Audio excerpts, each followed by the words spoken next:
Hello and welcome back.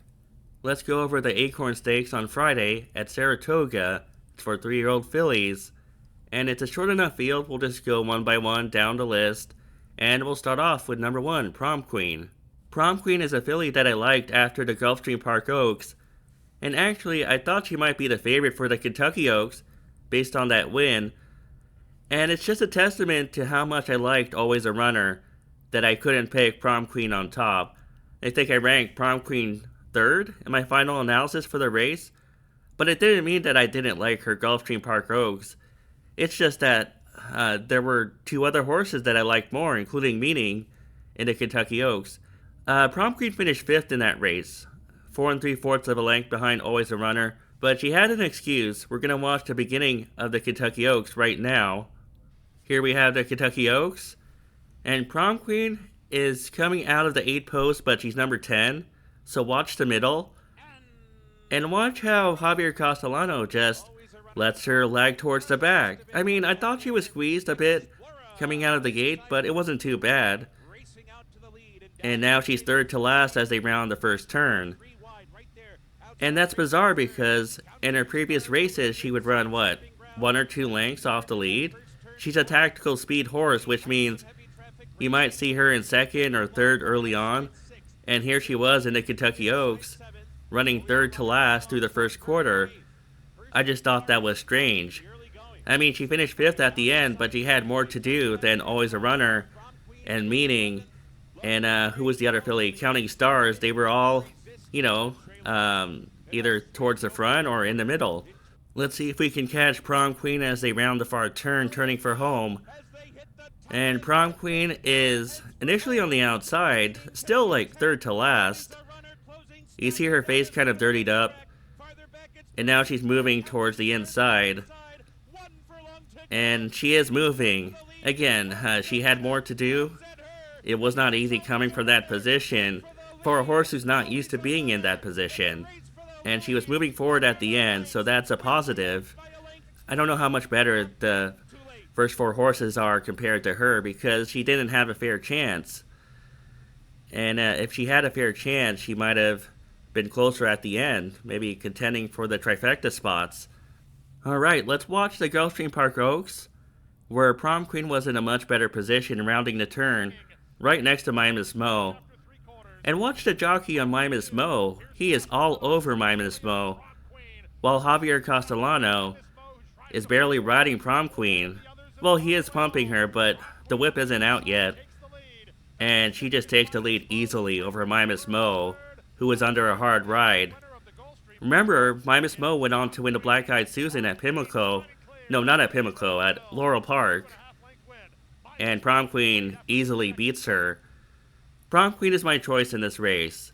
I think with a better start, she could be, 1 or 2 lengths off the lead.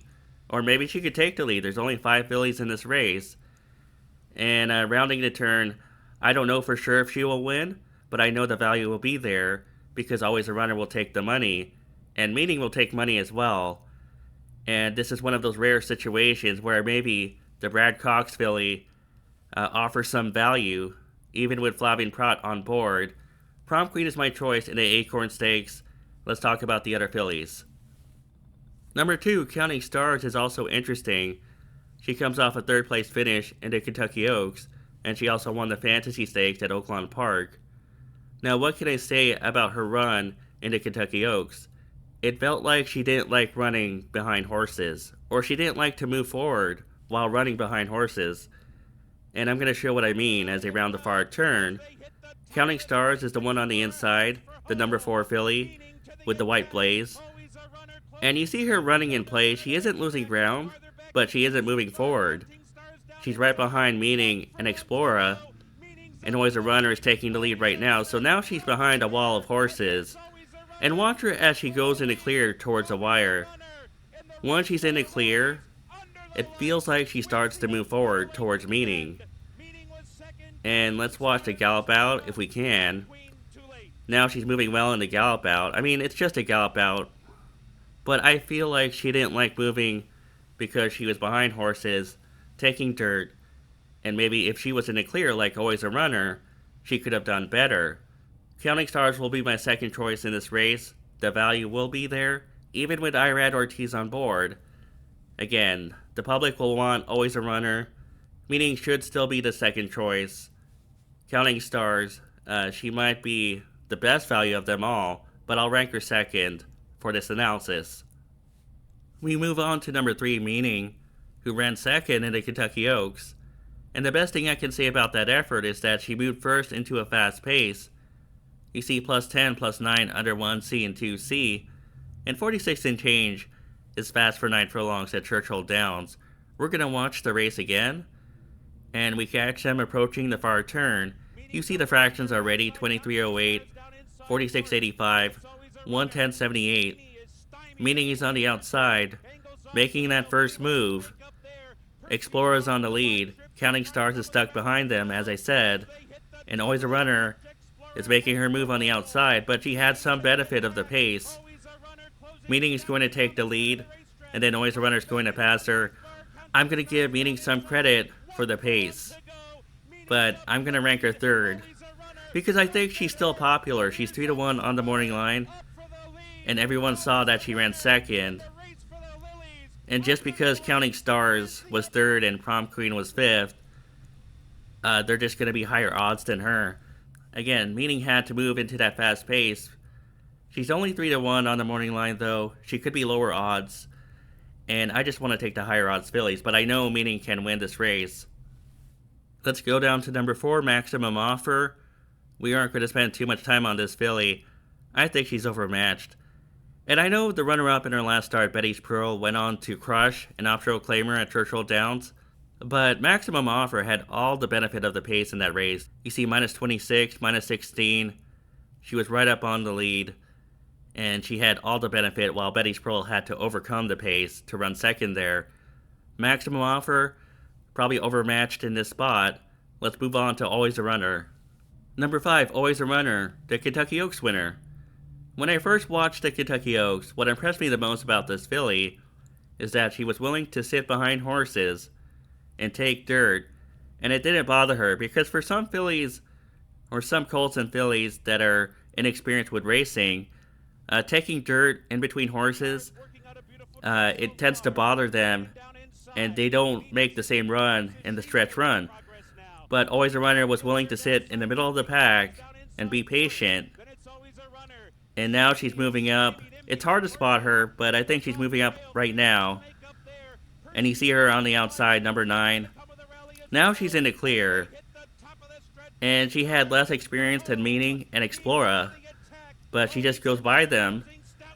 I mean, she's being asked, so it's not like she won this race easily. You see the jockey asking her.